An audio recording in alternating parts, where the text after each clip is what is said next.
Most serial killers are caught through intense and complex investigations from the local police force, or sometimes even the FBI, usually involving a combination of crime scene evidence, DNA analysis, and local tips in order to identify a suspect as the killer.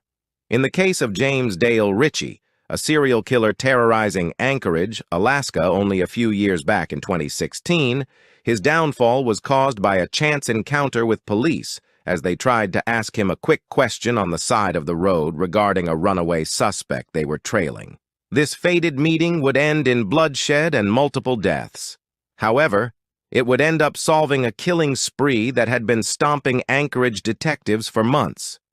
Today, we're covering the unlikely case of James Dale Ritchie and analyzing his troubling reign of carnage in the land of the midnight sun.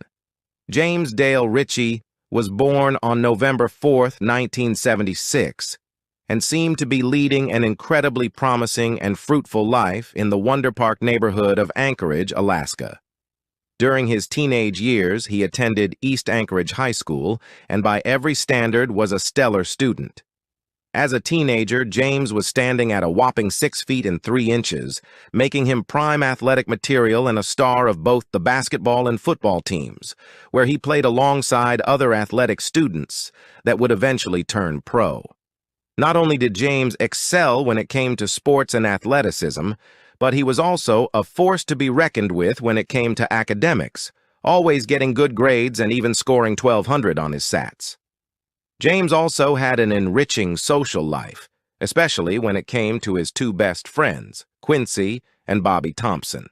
The three were all very close, with Bobby later recounting that James would stay over at the Thompson house for days or weeks. Whenever James wanted to come over to the house, he came over, even stating that their mother loved him like another son.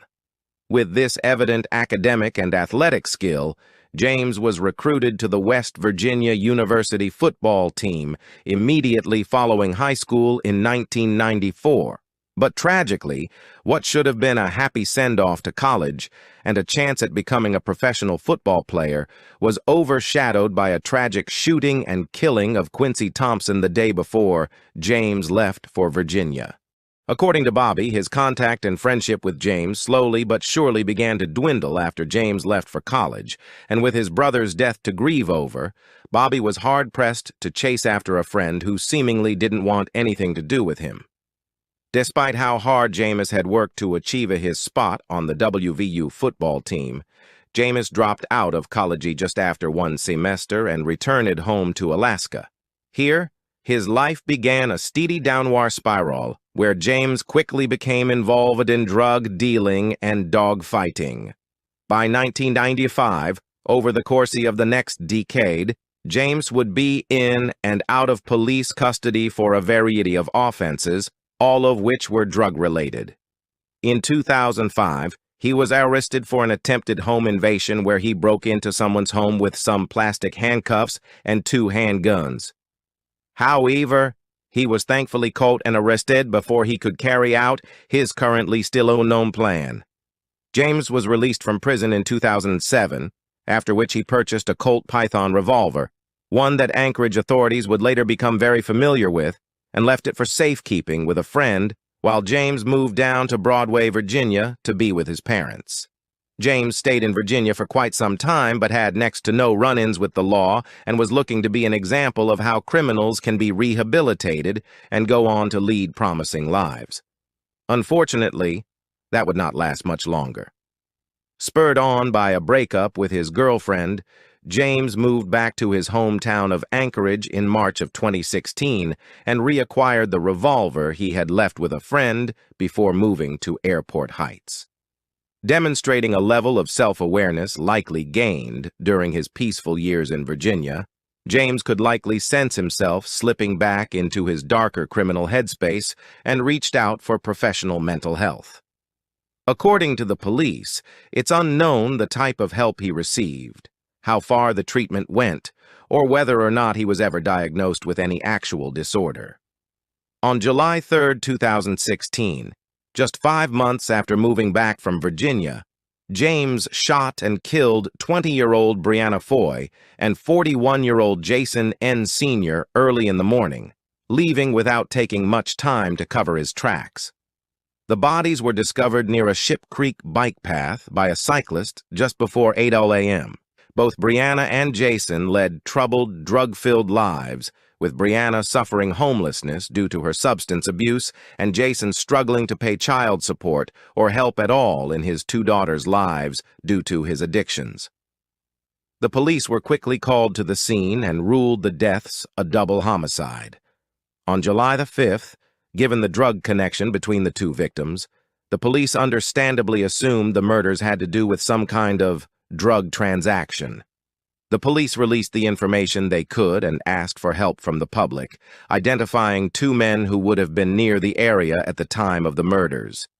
However, the trail soon went cold. Less than a month later, on July 29th, James shot 21-year-old Trevin Kendall Thompson numerous times, killing him as he rode his bike home from a late-night shift at work. Shortly before the murder, James had been spotted through a nearby window by three girls who later heard the repeated gunshots and witnessed James picking up Trevin's bike and riding it away from the scene. The girls called the police, who quickly arrived, finding Trevin barely holding on to life. However, he would succumb to his injuries not long after and die at the scene of the crime. While in police care, police were able to determine that Brianna and Jason were killed using the same gun that shot and killed Trevin. However, this raised more questions than it answered. It was assumed that Brianna and Jason were murdered in conjunction with some sort of drug-related incident. However, Trevin was a hard-working and honest man with no connection to Anchorage's drug scene. With eyewitness accounts from the three girls that had called police, detectives were able to get a sketch of Trevin's killer and reached out to the public. This sketch was done well enough to heavily resemble James. In a twisted turn of fate, Trevin's father was Bobby Thompson, who would later be shocked to learn that the identity of his son's killer was a man he once considered a brother. It's currently unknown for sure whether or not James knew Trevin's identity when he killed him. However, it's unlikely that he would have recognized him after losing contact with Bobby all those years ago. It's also fairly unlikely that knowing his victim's identity would have stopped the vicious killer that was James Dale Ritchie. During the morning of August 28, 2016, James would strike once again, this time killing 34-year-old Kevin Turner and 25-year-old Breda Husson in Valley of the Moon Park. Police were called to the scene by a woman walking through the park that found Kevin's body under a pavilion, evidently full of bullet wounds.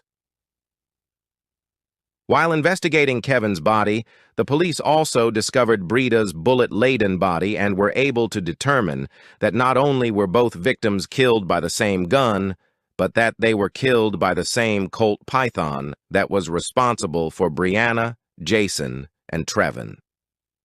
Realizing that they had a serial killer on their hands, the Anchorage Police Department put out a warning advising against any citizens walking along park trails after dark or early in the morning, while the FBI even put out a $10,000 reward for any information that led to the Colt's arrest. Anchorage lived in fear of their gun-toting serial killer for another 3 months, with no sign of his reign of terror ending anytime soon, until a fateful encounter on November 12th. The Anchorage police received a phone call around 4 in the morning on November 12, 2016, reporting that an unknown man had ordered a taxi but refused to pay his cab fare after arriving at his destination and made a break for it by jumping out of the taxi. Armed with the description of the man, 2 officers drove throughout the late-night streets of Anchorage in hopes of finding the man. The following events were all captured on the dash cam of Officer Seo's cruiser and were later released in part to the public. While driving, Officer Seo noticed a tall man walking alone down the street and attempted to pull up next to him and question him about the runaway suspect. However, the man completely ignored Seo and kept walking. Seo then turned on his lights and yelled at the window to the man and ordered him to stop, but was once again completely ignored. Determined to find out what was going on, Officer Seo then followed the man across the street, pulled onto the curb, and used a megaphone to get the man's attention.